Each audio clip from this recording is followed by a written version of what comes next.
Die eerste ding wat belangrik is, wat enige kerk moet bedien, en julle kan vir my so lank oopmaak in Markus 1 vers 15, is dat jou kerk moet praat oor bekering. Dit is belangrik. Okay, ek kan vir julle, ons gaan nie vanaand tyd hê om deur al die verse te gaan nie, maar ons gaan so een vers by elkeen gee, dalk miskien een meer by sekere kerke. Jou kerk moet praat oor bekering. As jou kerk nie praat oor bekering nie, dan is jy nie verkeerde kerk. Jou kerk moet praat oor bekering.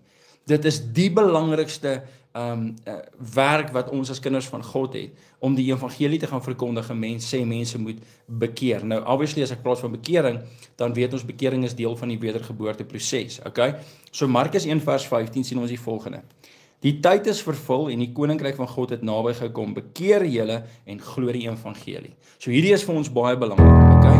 Jy moet kind van God vanaand kan verstaan dat jy, en ek wil hê jy moet dit mooi verstaan, is dat jou kerk moet praat oor bekering en wedergeboorte wat jy gaan lees in Johannes 3.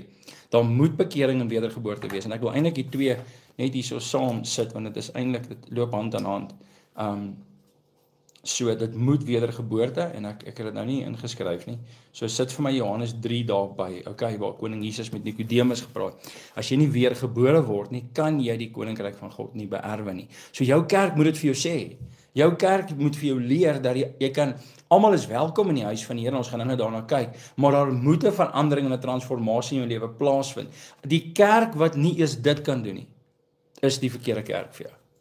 As jou kerk nie kan praat oor bekering en wedergeboorte nie, dan weet jy is in die verkeerde kerk. En niemand kan, as enigiemand met my stry hieroor, gaan kom sê, jy ken nie die woord van God nie. Hierdie is so belangrik, ouens. Hierdie is ontsettend belangrik. Dit moet, 'n kerk moet praat oor bekering en wedergeboorte. Terwyl ek nou gepraat het oor die huurling, dan wil ek ook iets baie duidelik maak. 'n Kerk wat meer praat oor geld as God, weet ons daai kerk is ook 'n probleem.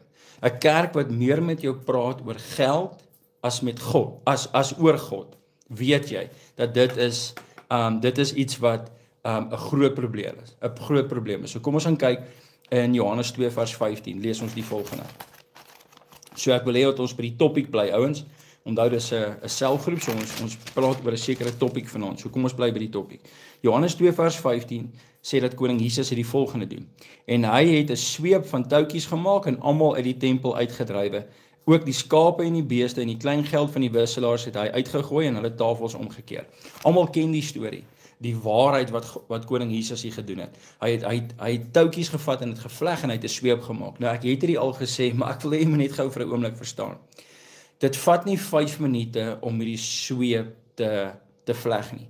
Koning Jesus het baie tyd gehad om dit wat hy nou gaan doen, om oor dit te dink. Hy het baie tyd gehad om daaroor te dink. So, dit was nie net 'n ding wat uit emosie uitgebeur het, want hy was kwaad nie. Hy het tyd gehad, die woord het tyd gehad om te dink oor dit wat hy volgende gaan doen. Die Messias het tyd gehad om te dink wat hy volgende gaan doen. En hy het nog steeds die sweep uitgehaal, en hy het nog steeds gaan slaan. En dit is vir ons so belangrik.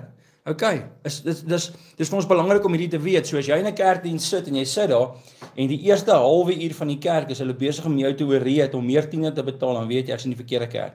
Want die kerk se mandaat is om die evangelie van die koninkryk van God te verkondig. Dis die kerk se mandaat. Dit is 'n duidelike opdrag wat koning Jesus vir die disippels gee het voor hy opgevaar het hemel toe. So die kerk wat nie dit doen nie, die kerk wat eerder die fokus het op die geld, is die kerk wat die pot heeltemal mis het. Okay.